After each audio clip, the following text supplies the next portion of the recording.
Mar gheallar na nás míostra, bíonn greení rudaí ar nós éideag sa leath nó is pobr leithris úsáid in ionad na torgaí arúnacha cosúla pads and tampons. Is Míostrú Katie helpin hill agus a neomhchaimse chun caint féin na nás míostra. Cé go bfuil an tábhacht seo taréis a bheith an méileann phobal le roinnt blianta nuas, níl mar an athrú taca ar an scéal. Ach cad is bríle sin? Is bríle an nás míostra nó aspa rochtainna ar chuirgí míostra, aspa a dachas ar chlántachas míostra, nó aspa rochtainna ar leithris nó áisna leathanaigh. Banan an aibsa le haine a bhínig Míostrú, sin leath an daonra ar fad, ag fós héananig ní ábhreis seo bhí nach léige minic agus mar sin há aspa haide maidir leis. Agus is feibísa a bhanan na ceart a déana dar leis an agríoch gan is sláinte, a dúirt go bhfuil sé de ceart ag gachraine rochtain bheith chu ar chuirgí leathanaigh is sláinte. Bhí an deachraití ag beag na leathanaigh líní a déobh na dorgaí sa chinach.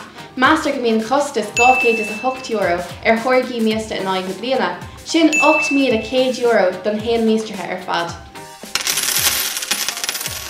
Mar gheallar na nás míostra, bíonn greení rudaí ar nós éideag sa leath nó is pobr leithris úsáid in ionad na torgaí arúnacha cosúla pads and tampons. Ach, fós hain, ní bhíonn an nás míostra méid an phobal roimhine. Léir go bhfuil tabaíoir le fós ag baint le cuasaí míostrathe. Ach tá cursaí ag athrú.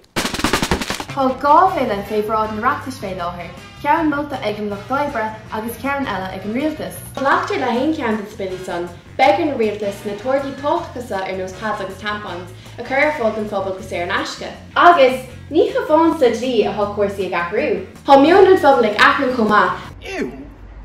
Agus inspiráid a thugann do tíortha eile cosúla an alban ina tugtar amach na torgaí sochas ar an aisce. Bhí an teangar ag na nás míostra ar gach eiligenéid an héal, ar chuirsaí achraíochta, ar chuirsaí sláinte agus ar chuirsaí dachas, agus mar sin há sé ríthachtaach go leanúid a raig ag clé na gcomsaí míostra sa. Gnách más be léonthú is féidir torgaí míostra sé an aisceann os an ollscoil trí teangabháil dhéanamh leis an aontas smachléin nó an iffa flasa ann. Tá cabhar ar fáil a caithmid lean raig caiinteach sa clé na rudaí sa a bhanan na cuirsaí míostrathe. Ní droch rudé a bheith Míostrú. Bhíonn leath an daonra á dhéanamh agus mar sin be ceart go maiid sin ar an leabhart go hoscailte agus go héasca fé, agus féin na nás míostra a hagann leis a bhd roimhinic. Oh, for fuck's sake.